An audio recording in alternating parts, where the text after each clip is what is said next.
disent qu'un bon franchisé, tout est relatif parce que nous sommes dans le domaine de l'humain et que dans l'humain, il n'y a pas de science exacte. Donc vous faire une définition précise du bon franchisé, c'est difficile, surtout que c'est le bon franchisé par rapport à une enseigne ou par rapport à une activité. Maintenant, il y a quand même des critères qui sont communs à toutes les enseignes. Et moi, ces critères, je les divise en deux.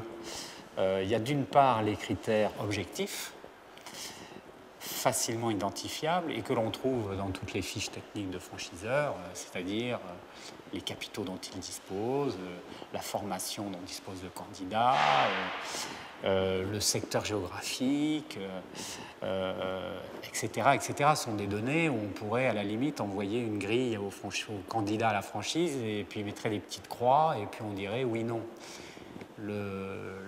Le recrutement, je dirais le rapprochement entre deux partenaires, c'est plus compliqué que ça. Il faut tenir compte des critères subjectifs. Et les critères subjectifs, d'ailleurs, sont au moins aussi importants dans la réussite d'une relation que les critères objectifs. Alors, quels sont-ils, ces critères subjectifs? C'est notamment l'adhésion aux valeurs de l'entreprise. C'est-à-dire qu'un franchiseur doit pouvoir définir précisément quelles sont les valeurs de sa marque, de son entreprise, et que tous les membres du réseau s'y reconnaissent. C'est ça la force d'un réseau. Un bon franchisé, c'est un franchisé qui adhère aux valeurs et qui suit l'évolution sur cette ligne-là.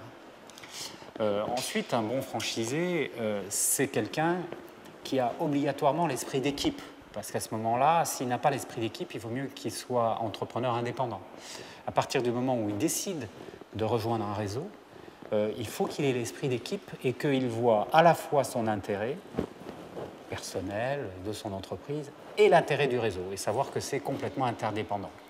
En d'autres termes, il faut que ce bon franchisé soit indépendant, parce que c'est un chef d'entreprise indépendant, juridiquement, économiquement, qui doit entreprendre sur son territoire en fonction de ses capacités. Mais il ne doit pas être individualiste. Il y a une différence entre être indépendant et être individualiste. Moi, j'ai une définition de l'individualiste. C'est le fait de dire, bon, ben moi, je vais rejoindre un réseau parce que je vais prendre le savoir-faire, et puis une fois que j'aurai assimilé le savoir-faire, je ferai bien comme j'ai envie de faire sur le terrain.